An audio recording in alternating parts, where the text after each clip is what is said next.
Clair the lune from scratch. Okay, now we're going to see how the right hand is going to come to the rescue of the left hand. Some weird fingerings I'm going to share with you.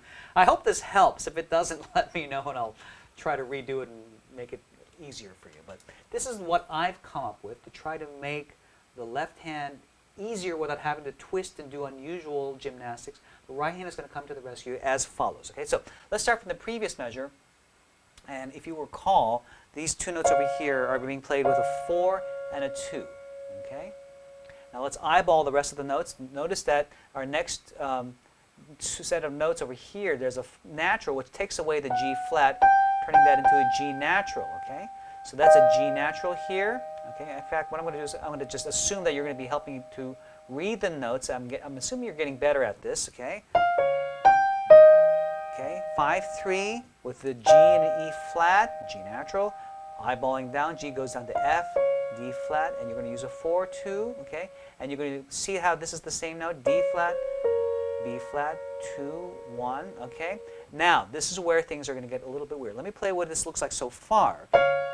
4-2, 5-3, 4-2. You play the D flat again with that D, with the second finger here. All right, now things are going to get a little weird. Here we go. Hold on to your hats. 5, 4, and then we're going to have a second finger, and the right hand is going to leap down in this amazing, dazzling display of right-handed chivalry. It's going to help your left hand. Okay, in this 5-4, you're going to have these same two notes, but taken with the 5 and the 4.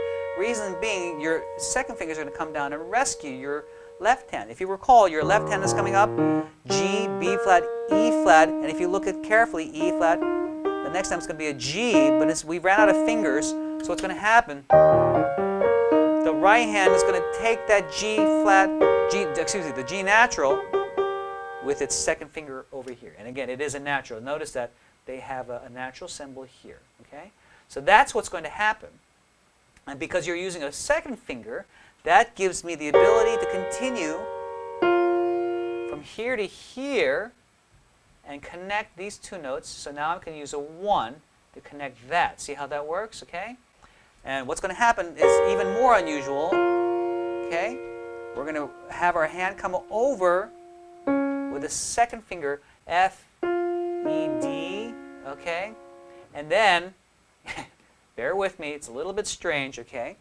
Then, so we had this G natural, which goes to the F. Okay, you can see that's adjacent to each other, even though it's written weirdly. Okay, E, D flat. Now, okay, we're going to switch fingers here. Same note, but we're going to switch fingers here to a 3. Okay, and then take a look at this. See, this is a B flat. We're going to use a second finger here on this B flat, and we're going to come down and scoop down to the rescue for this note over here. Let's figure out what that note is. Down from the left hand, if you remember, this E flat octave, so this is an E on top. That's another G, and again, because of the natural here, that stays natural. So we're going to take both of these with the right hand like that. Let me play just the right hand part alone so you can see how this works, okay? Watch this. Now flip your hand over. Come over. Now switch fingers. And then... okay, a lot of little fingering gymnastics. Let me show you how this all gets put together, right hand and left hand. I'm going to play it very, very slowly.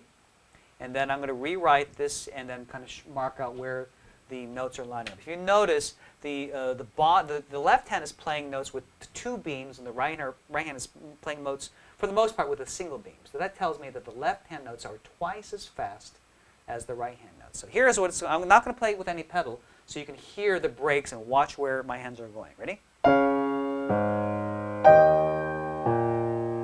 Jump. Running out of fingers, so I'm going to come over with a 5. Jump. Now right hand 3. Now switch fingers in the left hand because we're going to be moving up to the next measure and it'll be going back up. Did you see how that works? Okay. Again, very slowly.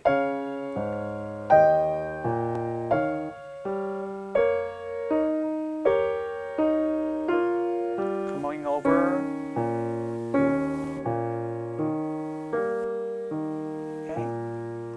And then when I put the pedal back in, it actually sounds quite nice. Okay, so it sounds like this. I can keep the pedal down pretty much whole measure if I like. Okay? Let me just do this one last time, and I'm going to just take the original music again and just snip it without fingerings or anything like that. I just want you to see what the notes themselves look like as they're, excuse me, I'm doing the wrong portion up here. Let's do that again, okay, right over here. All right. And this time what I'm going to do is I'm going to, here we go, and paste that over here, like so. All right. Now what I'm going to do is I'm going to go ahead and just line up where we're together. Here, here with this note over here, here with this note over here. Okay, this is together, although that's with the same hand. Here, here. Now, this is going to be a little unusual. Okay, most of these had twice as fast as these. Now, these notes have little dots next to them. So that adds 50% length to the note. Don't worry about it. We'll just let you know that 3 of these notes will go into one of these. 3 of those notes will go into one of these. So we're going to line up a little bit differently for this last portion of notes. Okay? So let me show you how this works. Ready? Jump. Now hand position. Left hand helps up. Now switch fingers. 2, 3. Switch fingers here. See how that works? One more time.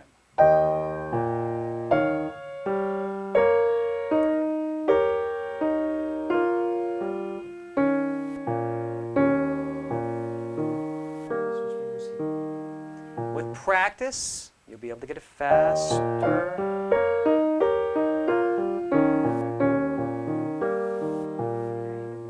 Now with pedal, you'll see it really doesn't sound so bad, yeah?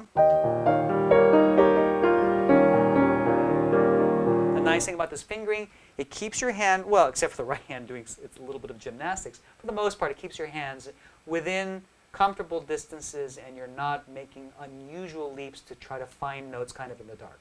I always like to use my hands as much as possible to be able to measure distances within the finger shapes, okay? So, I've just given you a very strange fingering, but hopefully this helps. Please give me some feedback. Let me know what you think of this. And if you need me to come up with an alternate fingering or a more traditional fingering, I can certainly do that, and I can show you that alternative as well if you're interested. But give this a try first. Let me know what you think. Okay, I'll see you at the next lesson.